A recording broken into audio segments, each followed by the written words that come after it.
روضۃ الاسلام ہے یہ، روضۃ الاسلام ہے یہ، روضۃ الاسلام ہے یہ، روضۃ الاسلام ہے یہ، روضۃ الاسلام ہے یہ، روضۃ الاسلام ہے یہ۔ آ گئی تحریک ہے، آ گئی تحریک ہے، آ گئی تحریک ہے، چھا گئی تحریک ہے، آ گئی تحریک ہے، چھا گئی تحریک ہے۔ روضۃ الاسلام ہے یہ، روضۃ الاسلام ہے یہ، روضۃ الاسلام ہے یہ، روضۃ الاسلام ہے یہ۔ دنیا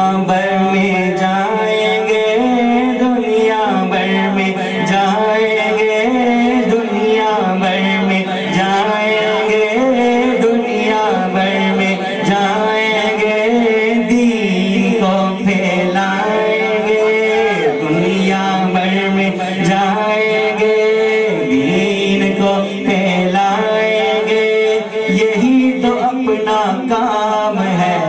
روضۃ الاسلام ہے یہ، روضۃ الاسلام ہے یہ، روضۃ الاسلام ہے یہ، روضۃ الاسلام ہے یہ۔ مرشد کا فرمان ہے یہ، مرشد کا فرمان ہے یہ، اللہ کا انعام ہے یہ، مرشد کا فرمان ہے یہ، اللہ کا انعام ہے یہ، میرا گلستان ہے یہ، روضۃ الاسلام ہے یہ۔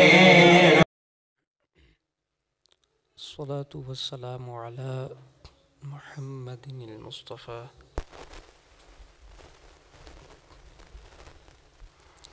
أما بعد فأعوذ بالله من الشيطان الرجيم بسم الله الرحمن الرحيم قال الله تبارك وتعالى في القرآن المجيد والفرقان الحميد ومن يتوكل على الله فهو حسبه صدق الله العظيم إن الله وملائكته يصلون على النبي يا أيها الذين آمنوا صلوا عليه وسلموا تسليما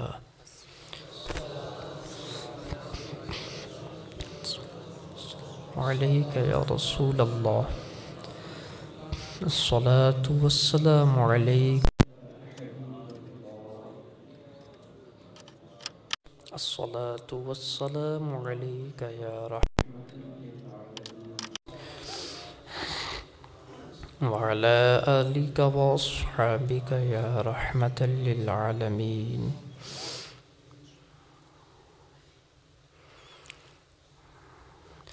کسی بھی چیز پر عمل کرنے کے لیے سب سے بہترین نسخہ ہو اس سے فائدہ لینے کے لیے ماحول کی اشد ضرورت ہے۔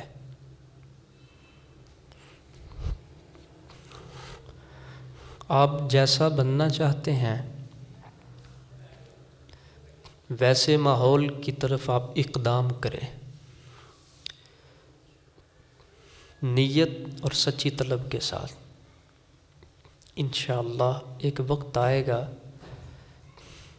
اس کی برکت سے آپ کی نیت اور آپ کی طلب پر مراد کا حصول شروع ہو جائے گا۔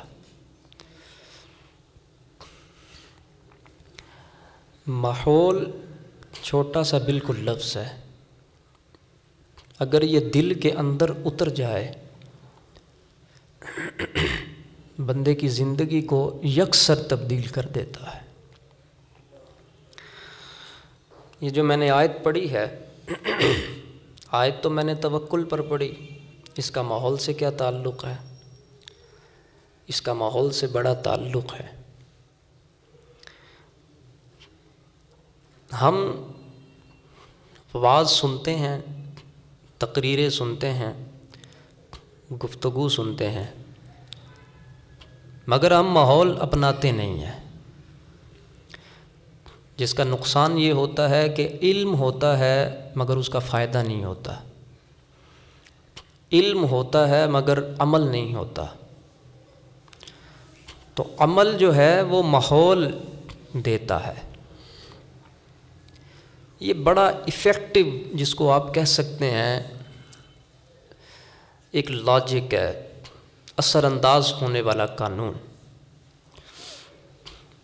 اس کی ایک چھوٹی سی میں خارجی مثال پیش کرتا ہوں۔ آپ کسی ڈاکٹر کے پاس بیٹھے ہیں، آپ کو سر کا درد شروع ہے،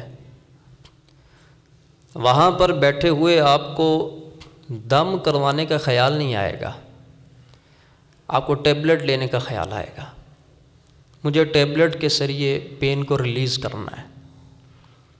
ایسا کیوں ہوا؟ آپ کے ذہن کے اندر یہ سوچ اور فکر ماحول نے پیدا کی۔ اگر آپ کسی ایسے صاحب کے پاس بیٹھے ہیں جس کے ہاتھ کے اندر اللہ رب العزت نے یہ برکت رکھی ہے کہ وہ بالواسطہ اس مرض کو زائل کرنے کا وسیلہ ہے، وہاں بیٹھتے ہوئے آپ کو ٹیبلٹ کا خیال نہیں آئے گا، آپ فوراً سے آگے بڑھیں گے اور آپ کہیں گے میرے سر میں درد ہو رہا ہے، دم فرما دیں تاکہ سر کا درد ٹھیک ہو جائے۔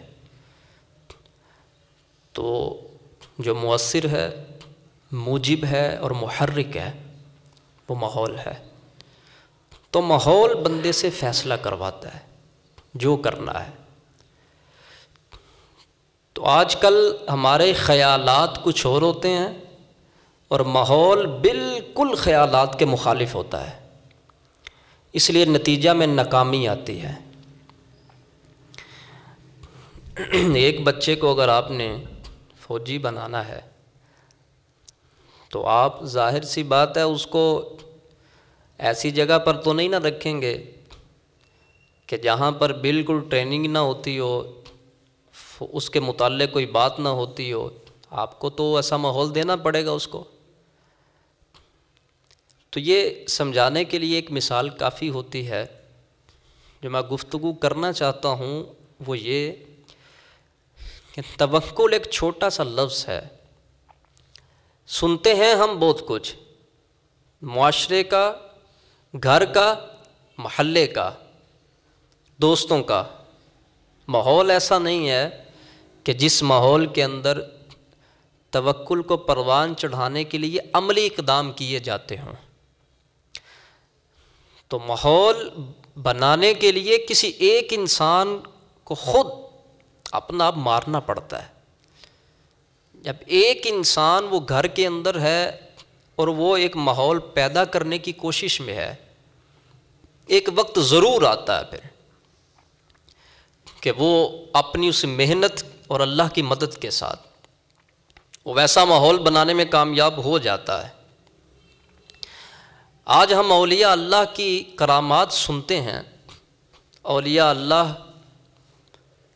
نے جو غیر معمولی کرامات ان سے جو جن کا صدور ہے وہ ہم سنتے ہیں، لیکن یہ بھی تو پیچھے دیکھیں نا آپ کہ اس معاملے کے اثرات کے لیے پیچھے ماحول بھی تھا ان کے لیے۔ تو ماحول جو ہوتا ہے نا یہ انسان کو بدلتا ہے۔ جس بندے کا تعلق اللہ کے گھر کے ساتھ صرف جمعۃ المبارک کے دن میں اور وہ بھی نماز کے لیے ہونا ہے، تو پھر اس بندے کی یہ شکایتیں کرنا کہ میرا کاروبار ٹھیک نہیں ہے، میرے فلاں معاملات ٹھیک نہیں ہے، کتنی غلط بات کر رہا ہے یہ بندہ۔ تو مصائب اور تکالیف نہ میں دور کر سکتا ہوں نہ آپ دور کر سکتے ہیں، یہ اللہ کی ذات نے دور کرنے ہیں۔ تو مصیبتوں سے نہ لڑو اور لڑ کے اپنی زندگی کو خراب نہ کرو، اس کے ساتھ تعلق جوڑو جس نے مصیبتوں کو دور کرنا ہے، اور یہ تعلق تب تک نہیں جڑتا جب تک کوئی متعلق نہ ہو جس کو آپ فالو کر سکیں۔ ولی ایسا نہیں کہ کوئی سرزمین ہے ایسی کہ اللہ نے جہاں پر ولیوں کو پیدا کرنا ہوتا ہے اور اعلان کیا کہ اس سرزمین سے ولی میں پیدا کروں گا، نہیں، ایسا تو نہیں ہے۔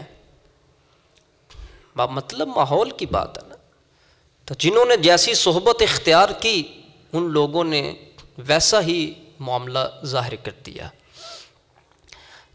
ایک طرف عقل ہوتی ہے اور ایک طرف یقین ہوتا ہے۔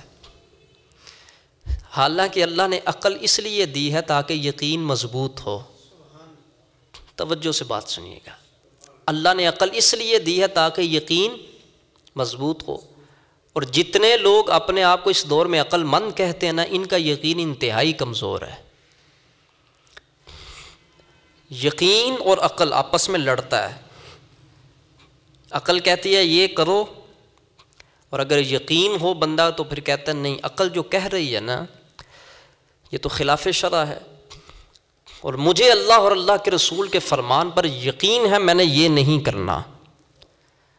وہ ظاہر میں نقصان برداشت کر لیتا ہے، عقل کو مغلوب کر لیتا ہے، اللہ اور اللہ کے رسول کے فرمان پر یقین کرتے ہوئے کر گزرتا ہے جو میرے محبوب کا فرمان ہوتا ہے۔ تو جو لوگ عقل کے سہارے میں ہوتے ہیں وہ نہیں جی ایسا نہیں ہوتا، نہیں جی ایسا بھی نہیں ہوتا، ایسا ہونا چاہیے، نہیں جی ایسا ہونا چاہیے۔ تو یہ عقل اور یقین کا تصادم جو ہے، عقل اور یقین جو آپس میں لڑتے ہیں، یہاں پر پھر بندے کا پتہ چلتا ہے وہ کیا کرتا ہے۔ اگر تو وہ حکم الہی اور حکم وحی کے سامنے اپنی عقل کو مغلوب کر دے اور احکام کو غالب کر دے، کامیابی ہے۔ یہ اسی کا ترجمہ کر لو، میں اپنے سے کوئی گفتگو نہیں کر رہا، یہ اسی کا ترجمہ ہے جو اللہ نے قرآن میں فرمایا وَمَن يُطِعِ اللَّهَ وَرَسُولَهُ فَقَدْ فَازَ فَوْزًا عَظِيمًا، جس نے اللہ اور اللہ کے رسول کی اطاعت کر لی اس نے بہت بڑی کامیابی حاصل کر لی۔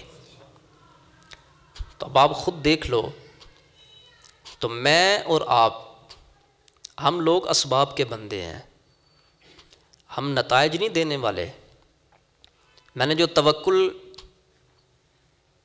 کے متعلق آیت پڑھی اس کا معنی بھی سمجھ لیں، اسباب کو اپنانا اور نتائج کا رب کی طرف سے انتظار کرنا، یہ توکل کا معنی ہے۔ یعنی یوں سمجھ کر کہ اسباب اپنانا سنت ہے، اور جو نتیجہ ہے اس سبب کے اوپر وہ اللہ کے پاس ہے، اس کو توکل کہتے ہیں۔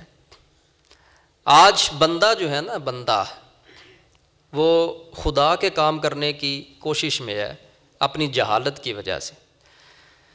یہ کہتا ہے میری ہر خواہش پوری ہو اور میری ہر تمنا پوری ہو، میں غلط کروں میں صحیح کروں، اللہ میری مدد کرے، ہر حال میں کرے میری مدد، میں ضرر کا معاملہ کروں میں نفع کا کروں، رب میری مدد کرے، ہر چیز میری اللہ میرے ساتھ میرا کوآپریٹ کرے۔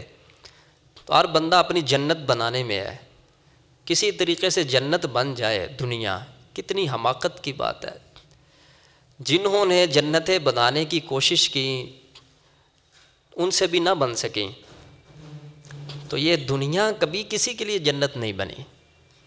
آپ دو تکلیفیں دور کریں گے تیسری پھر آ جائے گی، تیسری دور کریں گے چوتھی پھر آ جائے گی۔ وَلَكُمْ فِيهَا مَا تَشْتَهِي أَنفُسُكُمْ وَلَكُمْ فِيهَا مَا تَدَّعُونَ، فرمایا جنت تو وہ ہے جو تیرے رب نے بنائی، جو تمہارا دل چاہے گا ہم تمہیں جنت میں عطا فرمائیں گے۔ تو تمہیں دنیا میں من چاہا نہیں ملنا، تو جب دنیا میں من چاہا ملنا نہیں تو حاصل کرنے کی کوششیں کیوں ہیں پھر؟ اور اگر حاصل نہ ہو تو حسد کیوں ہے پھر؟ اور جب حسد پیدا ہوتا ہے تو نامرادی شروع ہوتی ہے، جب نامرادی شروع ہوتی ہے تو رب کی ناراضگی ہوتی ہے۔ تو یہ سب کچھ، یہ جو جنم لے رہا ہے نا، یہ سب کچھ جو پیدا ہو رہا ہے یہ بے یقینی ہے، یہ ایمان کی کمزوری ہے۔ اگر یقین ہو جائے تو پھر مزے ہی مزے ہیں۔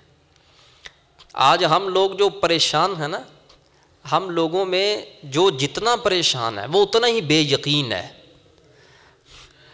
جو جتنا پریشان ہے اس دنیا میں وہ اتنا ہی بے یقین ہے، اس وجہ سے پریشان ہے۔ اللہ رب العزت نے کبھی کسی کو پریشان نہیں کیا، یہ میرے رب کی شان ہے۔ یا آپ خود پریشان نہیں کہ کام آپ خود کر رہے ہیں۔ آپ کبھی اس میرے جملے پر غور کریے گا، علیحدگی میں توجہ سے سوچئے گا جو میں بات کر رہا ہوں۔ بندہ خود اپنے لیے تباہی کے اثرات خود پیدا کرتا ہے، لیکن وہ چونکہ میں ہوتی ہے وہ سمجھتا نہیں ہے، اپنی غلطی جو مان گیا پھر تو بات بن گئی نا۔ تو غلطی ماننے کا مزاج تو ہمارے معاشرے میں ہے ہی نہیں، منوانے کا مزاج ہے۔ غلطی منوانی ہے، ماننی نہیں ہے ہم نے۔ تو یہ جو کچھ بھی جہاں سے بھی بات کو کھول کے میں جہاں پہ لا کے کھڑا کر رہا ہوں، یہ سب کچھ اسی وجہ سے ہے کہ ہمارے اندر یقین کی کمزوری ہے۔ حضور نبی اکرم صلی اللہ علیہ وسلم نے حضرت خالد ابن ولید رضی اللہ تعالیٰ عنہ کو جس وقت بھیجا تھا ایک بادشاہ کی طرف، تو ایران کے اندر جاؤ، یہ خط لے کر جاؤ اور جا کر اسلام کی دعوت دو اس کو۔ آپ گئے، ظالم بادشاہ تھا، اس نے زہر ملا مشروب تیار کروا رکھا تھا کہ جب کوئی قاصد آئے تو اس کو یہ زہر ملا مشروب پلانا ہے، اور اس سے پہلے کہ وہ ہم تک وہ بات پہنچائے یہاں پر تڑپ تڑپ کے ٹھنڈا ہو جائے۔ تو جس وقت حضرت خالد ابن ولید وہاں پہ پہنچے، آپ نے جا کر خط کھولنے لگے، اس نے کہا پہلے مشروب تیار ہے، یہ تو پی لیجئے آپ۔ آپ نے فرمایا ٹھیک ہے لاؤ۔ تو اگر تم جانتے ہو کہ ہم یہ حرکت کر رہے ہیں تو کیا اللہ والے نہیں جانتے کہ ہمیں ہمارے محبوب نے بچنے کے بھی طریقے بتائے ہیں؟ مسلمان تھے نا، پورے مضبوط کامل مسلمان تھے۔ آپ نے فرمایا ٹھیک ہے لاؤ۔ جب وہ لے کر آئے تو مشروب ملا، زہر جب وہ پیش کیا گیا تو آپ نے سب کے سامنے پڑھا بسم اللہ الرحمن الرحیم، اور پڑھ کر تو آپ پی گئے۔ اب وہ منتظر تھا کب انتڑیاں اندر سے کٹیں اور خون باہر نکلے، اور یہ خالد ابن ولید سیف من سیوف اللہ تڑپ تڑپ کے یہ ہمارے سامنے مر جائے، لیکن کوئی اثر نہیں ہو رہا۔ آپ نے وزیر کو کہا میں تجھے پھانسی لگا دوں گا۔ اس بادشاہ نے کہا مجھے بتاؤ تم نے زہر ملایا کہ نہیں ملایا؟ اس نے کہا زہر تو ملایا ہے۔ تو کہا پھر اثر کیوں نہیں کر رہا؟ کہا اس کا مجھے نہیں پتا، میں نے تو وہ زہر ملایا اگر ہاتھی کے اوپر گرایا جائے تو ہاتھی بھی اس کی ہڈیاں جو ہے نا بالکل گل جائیں، اس پر اثر کیوں نہیں کیا؟ آپ نے فرمایا یہ اثر کیوں نہیں کیا، اس کا جواب یہ نہیں دے گا، میں جواب دیتا ہوں تجھے۔ ہمیں ہمارے محبوب علیہ الصلاۃ والسلام نے فرمایا ہر چیز کھانے اور پینے سے پہلے تسمیہ پڑھا کرو، اگر اس میں زہر بھی ہوگا تو اللہ کے نام کی برکت سے زہر اثر نہیں کرے گا۔ یہ اتنی بڑی جو بات تھی، یہ کس بنیاد پر تھی؟ یقین کی بنیاد پر۔ تو آج اس دور میں جتنی کافروں کی احمقانہ حرکتیں ہیں وہ تقریباً مسلمانوں میں ہیں۔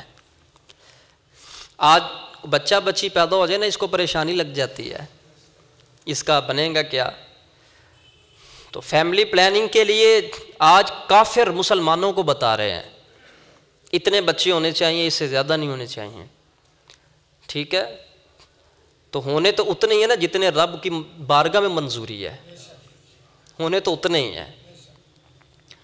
جس نے رزق لکھا ہے اس نے مخلوق کے مطابق لکھا ہے، جس کو جتنا دینا اس کو کون روک سکتا ہے؟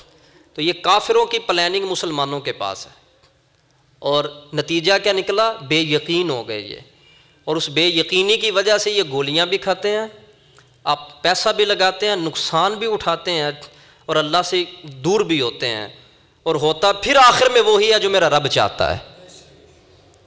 تو ایک وقت وہ ہوتا ہے جب یہ بے یقین ہوتے ہیں، اور جب کسی جان نے دنیا میں آنا ہو، اللہ پھر یوں ایسے ذہن کو پھیر دیتا ہے، پھر اس کا ذہن بن جاتا ہے اولاد ہونی چاہیے، پھر وہ بچہ ہو جاتا ہے۔ تو یہ کیا ہوا یہ بندے کی حماقت ہے، اور حماقت تب پیدا ہوتی ہے جب دین سے دوری ہوتی ہے۔ تو جب بندہ دین سے جتنا دور ہوگا وہ اتنے غلط فیصلے کرتا ہے۔ تو یہ اس وجہ سے سارا کچھ ہے۔ تو کافر آج مسلمانوں کو گائیڈ کر رہے ہیں۔ آج دیکھ لو ان مسلمانوں کو، آپ ٹریڈنگ کے اندر، تجارت کے اندر یہ اصول ان کے اپنائیں گے، گھروں کو چلانے کے اندر یہ اصول ان کے اپنائیں گے۔ میں نے اتنی بڑی آپ کو مثال دی کہ اولاد کا ہونا یا نہ ہونا یہ تو اللہ کی قدرت میں ہے، اصول ان کے اپنائیں گے۔ دنیا کی وضع قطع کے اندر اصول ان کے اپنائیں گے۔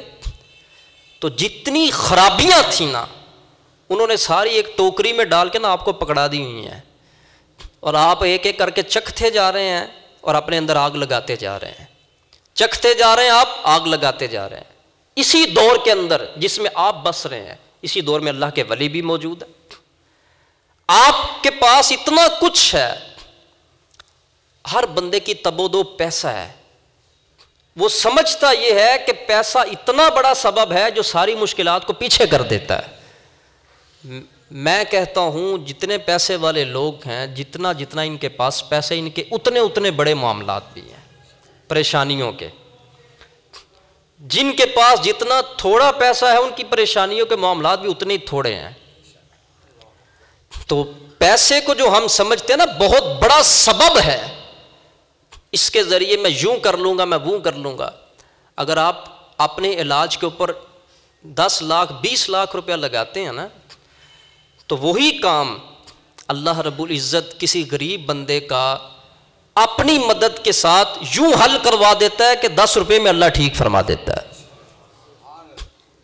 تو بیماری جو بڑی ہوئی ہے نا، جو بڑی ہوئی ہے بیماری، اس کی بڑی وجوہات ہیں، اس کی بہت وجوہات ہیں۔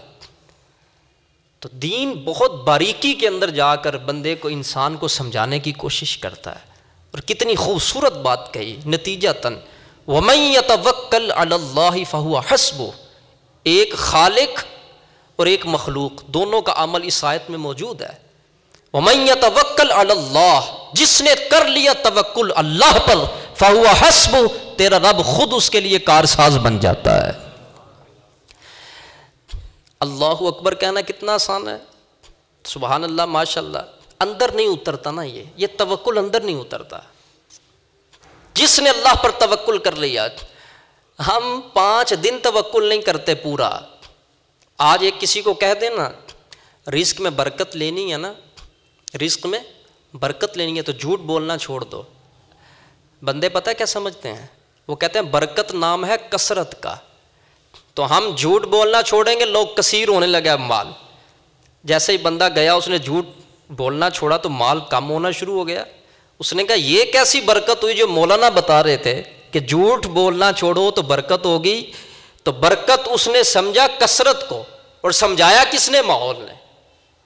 اگر ماحول ہوتا، پیور اسلامی ماحول ہوتا، اور مسلمان اس برکت کا مفہوم کثرت سے نہ سمجھتے، بلکہ یوں سمجھتے کہ برکت کا مطلب ہوتا ہے کہ چیز تھوڑی بھی ہو تو تھوڑی کے اندر اللہ سارے کے سارے معاملات خود طے فرما دیتا ہے، اس کا نام برکت ہے۔ تو اگر وہ اس کو برکت سمجھ رہا ہوتا تو مال تھوڑا بھی ہوتا تو اللہ تھوڑے میں بھی بڑے بڑے کام کروا دیتا ہے، کروا دیتا ہے کہ نہیں؟ اس کا نام برکت ہے۔ اس نے کہا اللہ، مجھے کہہ رہے تھے کہ جھوٹ نہیں بولنا تو مال میں برکت ہوگی، یہ تو کم ہونا شروع ہو گیا۔ اس نے دوبارہ پھر وہی گیئر لگایا اور جھوٹ بولنا شروع ہو گیا۔ یہ بندے کا امتحان ہوتا ہے۔ بندہ بندے کے سامنے آ جائے نا، دکاندار کتنا اچھا اخلاق دکھاتا ہے، ٹھیک ہے، جز وقتی اخلاق، حالانکہ اندر اس اخلاق نام کی چیز ہی کوئی نہیں ہے۔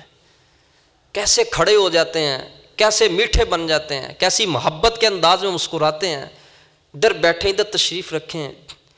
تو یہ پیسہ کمانے کے لیے اخلاق آپ سمجھتے ہیں نا، پھر کہ پیسہ کمانے کے لیے نقلی اخلاق اپنائیں گے تو پھر ہی کام بنے گا۔ تو آپ نے نقلی اخلاق اپنایا پیسہ کمانے کے لیے تو پیسہ مل گیا، اگر اصلی اخلاق اپنائیں گے تو میرے محبوب بھی تمہیں مل جائیں گے۔ تو نقلی اخلاق کے اوپر اتنے کام ہو رہے ہیں آج دنیا کے اندر، بڑے بڑے اچھے اچھے رشتے نقلی اخلاق پہ لوگ کر لیتے ہیں۔ بڑے بڑی پارٹی کو جو آپس میں ڈیلنگ ہو رہی ہوتی ہے نقلی اخلاق پہ ہو رہی ہوتی ہے، تو بڑے بڑے لوگوں کو ایک دوسرے سے سیٹسفیکشن جو دے رہے ہوتے ہیں نقلی اخلاق ہے، تو منہ پہ ایسے مسکراہٹ ہوتی ہے اور اندر اس کو پتہ ہوتا ہے میں اندر کا کیا ہوں. تو یہ نقلی اخلاق اپنانے پہ اللہ تمہیں فائدے دیتا ہے اتنے، تو اصلی اخلاق کی برکت کتنی ہوگی پھر. صحابہ کرام کی زندگی کے اندر یہی راز تھا. انہوں نے دین کو ان کی اصطلاحات کے ساتھ اپنے اوپر طاری کیا، پھر اللہ رب العزت نے وہ کچھ عطا کیا جو عقل سے بہت اونچا تھا، بہت اونچا تھا. اور آج اس دور کے اندر بھی، اس دور میں بھی ایسے لوگ موجود ہیں. ٹائم ضرور لگتا ہے، اس میں کوئی شک نہیں ہے. وہ جو ٹائم لگ رہا ہوتا ہے نا، ادھر حقیقت بندے کی تیاری ہو رہی ہوتی ہے اور بندہ اس میں ہو جاتا ہے بے صبرہ. ٹائم لگ جاتا ہے، اخلاق اپناؤ، دین اچھے طریقے سے اپناؤ، وقت لگتا ہے، مگر پھر اللہ جس وقت دروازے کھولتا ہے نا تو پھر اس جملے کی شان سمجھ میں آتی ہے. وَمَن يَتَوَكَّلْ عَلَى اللَّهِ فَهُوَ حَسْبُهُ، جس نے اللہ پر توکل کر لیا، اس توکل کی تمام شرائط کے ساتھ اللہ اس کے لیے کافی ہے. پھر ایسا کافی ہوتا ہے، ایسا کافی ہوتا ہے، وہ متوکل کی ہمت کو لوگ دیکھتے ہیں، اس کے معاملات کو لوگ دیکھتے ہیں، اور پھر اللہ کے جب اس پر عطا کو دیکھتے ہیں تو دھنگ رہ جاتے ہیں. یہ کیسا معاملہ ہے، یہ اتنی جلدی یہ کیسے ہو گیا، یہ کام اتنی جلدی ہو گیا. اتنی جلدی نہیں، جس کے ساتھ ہوا اس سے پوچھو اس کو کتنا ٹائم لگا ہے، اس کے پاس اس کے بارے میں کیا راز موجود ہوتے ہیں. جیسے ہی رب کی نعمت آئی ویسے ہی حسد پیدا ہو گیا، تو وہ اس پہلے وہ تباہی، اب حسد تباہی کرنے لگا ہے. تو کتنا عقل مند ہوتا یہ انسان کہ صاحب نعمت کو دیکھ کر نعمت والے سے راز پوچھتا جا کے، اور وہ راز جو ملتا اس کو اپناتا پھر خود بھی، اور جب وہ راز خود اپناتا تو جو رب نے اس پر نعمت کی وہ آپ پر بھی کر دیتا. تو بندے کی حماقت نہیں ہے، یہ بتائیں مجھے سچ سے ہے کہ نہیں ہے. تو پہلے کیا سمجھنا، جب نعمت کا ظہور ہوا پھر حسد شروع ہو گیا، تو حسد میں اپنی تباہی شروع ہو گئی. اس کا کیا گیا، کچھ بھی نہیں. تو میں نے لفظ ماحول سے گفتگو شروع کی. ماحول بندے کو بدلتا ہے. یہ توکل پر جو میں گفتگو کر رہا ہوں نا، توکل پر جو میں گفتگو کر رہا ہوں، یہ ہمارے لیے بہت آسان ہو جائے اگر ہمارا ماحول اس کے اوپر چلنا شروع ہو جائے، اگر ہمارے لوگ اس پر چلنا شروع ہو جائیں. اگر ایک باپ اپنے گھر کے اندر اس معاملات کو لے کر چلنا شروع ہو جائے، روٹی پڑی ہوئی ہے تو اس نے خود بخود منہ میں نہیں جانا. اگر خود بخود منہ میں جانا ہوتا تو رب یہ 5 انگلیاں کبھی نہ لگاتا ساتھ. اس نے اسی وجہ سے لگائی ہیں کہ سبب اختیار کرو. جیسے ہی بندہ سبب اختیار کرتا تو وہ اندر چلی جاتی ہے. تو سبب اختیار کرنا ہمارا کام ہے اور نتیجے کا انتظار اللہ کی طرف سے کرنا ہے. تو وہ لوگ جو نتیجہ کی نشاندہی کرواتے ہیں وہ 2 قسم کے ہیں، یا تو جھوٹے ہیں یا سچے ہیں. اور جو نتیجہ کی نشاندہی کرواتے ہیں نا تو وہ اللہ کے سچے بندے بھی ہوتے ہیں. رب ان کو اپنے راز دیتا بھی ہے پھر، اور وہ پھر جتنی کرامات صادر ہوتی ہیں یا ولیوں کے کہے ہوئے جتنے جملے اس کے مطابق کام ہوتے ہیں، یہ کوئی بعید بات نہیں ہے. اللہ اپنے بندوں کو اپنی باتیں دیتا ہے. پھر تم نے میری بارگاہ کے اندر ڈیوٹی کی، اب میں تمہیں عزتیں دلاؤں گا. کام تو میں نے ہی کرنا ہے، کام تو میں نے ہی کرنا ہے، مگر تمہاری زبان کے اوپر میں یہ لفظ جاری کر دوں گا، اور پھر لوگ جانیں گے اور کہیں گے کیسی اس بندے کی شان ہے، یہ جو کہتا ہے ہو جاتا ہے، یہ جو کہتا ہے اور وہ ہو رہا ہے نا، یہ کر اللہ ہی رہا ہے. اس کے پیچھے کون ہے؟ اللہ. در حقیقت اس کرنے سے پہلے اس نے وہ کیا جو اللہ نے اس کو کہا. اب کر اللہ ہی رہا ہے مگر شان اپنے بندے کو دلا رہا ہے، عزت اپنے بندے کو دلا رہا ہے. تو توکل جو ہے یہ بہت بڑی نعمت ہے، بہت بڑی نعمت ہے. اگر یہ پیدا ہو جائے، اللہ تعالیٰ نے قرآن پاک میں فرمایا نہیں وَمَا مِن دَابَّةٍ فِي الْأَرْضِ إِلَّا عَلَى اللَّهِ رِزْقُهَا. اس ایک آیت کو لکھ کے نا کاپی کے اوپر اس کا ترجمہ لکھ کے ہر روز کاروبار پہ نکلنے سے پہلے اس کو پڑھ کر جائیں آپ. یہ آیت بڑی برکتیں دے گی آپ کو. اس کا ترجمہ، اس کا خلاصہ یہ ہے کہ جو زمین کے اندر ذی روح ہے، ہم نے سب کا رزق اپنے ذمہ پہ لے لیا ہے۔ آیت کا ترجمہ سمجھ آیا آپ لوگوں کو؟ ہر ذی روح کا، جس میں روح ہے، ہم نے اس کے رزق کا ذمہ اپنی ذات پر لے لیا ہے۔ کتنی اچھی آیت ہے نا؟ مگر یقین نہیں ہے، یقین نہیں ہے نا۔ اگر یقین ہو، جیسے گاہک سامنے آتا دل کی دھڑکن تیز ہو جاتی ہے، یہ چلا نہ جائے فوراً پہلا جھوٹ، ابھی بھی قابو نہیں ہوا، پھر دوسرا جھوٹ، ابھی بھی قابو نہیں، تیسرا جھوٹ بولتے ہیں، ہوا کیا؟ وہ پھر چلا ہی گیا۔ اس کے ہاتھ میں کیا آیا؟ اللہ کی ناراضگی اور لعنت۔ اور یہ کس نے پیدا کی؟ بے یقینی نے۔ کس نے؟ تو کبھی اس نے جھوٹ بولا اور کام ہو بھی گیا، اس نے کہا یہ تو بڑا اچھا نسخہ ہے، جھوٹ بولنے سے بندہ پھنس جاتا ہے۔ تو اگر اس نے یہ دیکھا تو یہ کبھی نہیں دیکھا کہ میں نے 10 جھوٹ بولے بندہ قابو نہیں آیا، پھر بھی یہ کیوں نہیں دیکھتا؟ تو یہ جتنے کرشمے ہیں نا، عقل اور یقین کی لڑائی اور تصادم ہے یہ آپس میں۔ تو یقین جس وقت ہمیں ہو جائے کہ اللہ اور اس کے رسول کے فرمان حق ہیں اور سچ ہیں، تو پھر یہ عقل کو غالب نہیں ہونے دے گا۔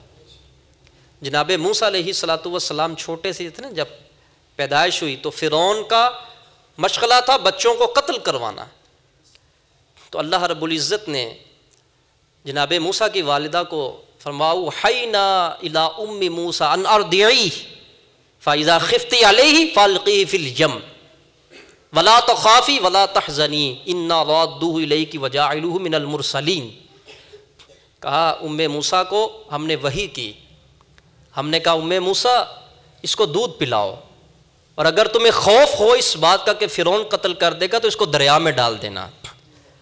اور دریا میں ڈالنے کے بعد پھر اللہ تعالیٰ نے اپنی یقین دہانی کا اور اپنی مدد کا اللہ رب العزت نے ساتھ حکم بھی دیا، ولا تخافی ولا تحزنی، جب دریا میں ڈال دو تو خوف نہیں کھانا، غم بھی نہیں کرنا، انا رادوہ الیک، ہم تیرا بیٹا تجھے واپس کر دیں گے۔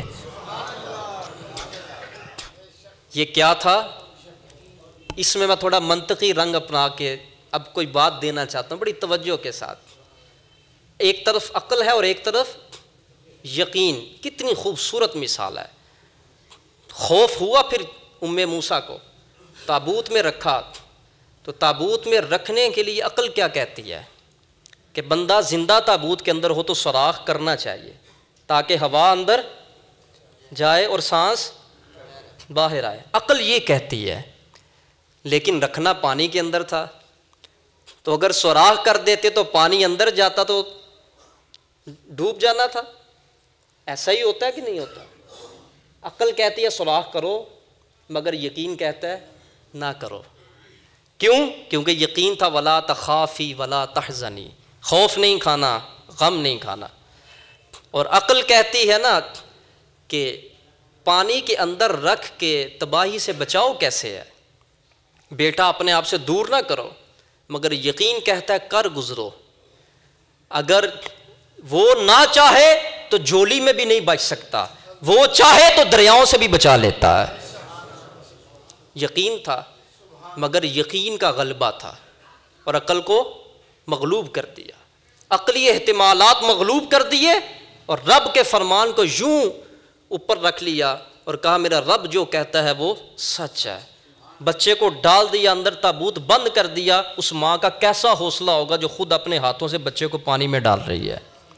کس نے پانی کے اندر بچے کو ڈالنے پر مجبور کیا؟ اللہ کی ذات پر یقین نے۔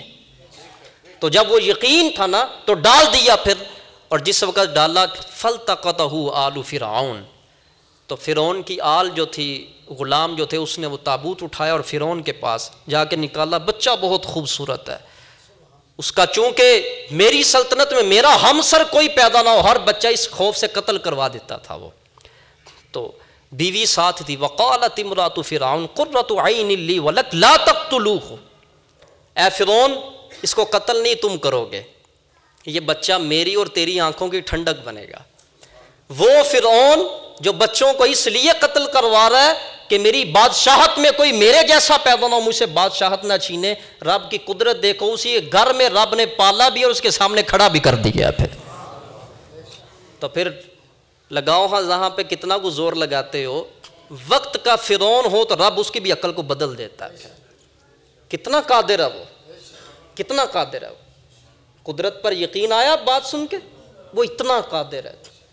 ادھر ہی جناب موسیٰ علیہ السلام بچے ہیں اور پھر حکم بھی آ گیا. پھر قرآن میں ایک اور حکم، وَحَرَّمْنَا عَلَيْهِ الْمَرَاضِعَ، ہم نے تمام عورتوں کا دودھ موسیٰ پر حرام کر دیا.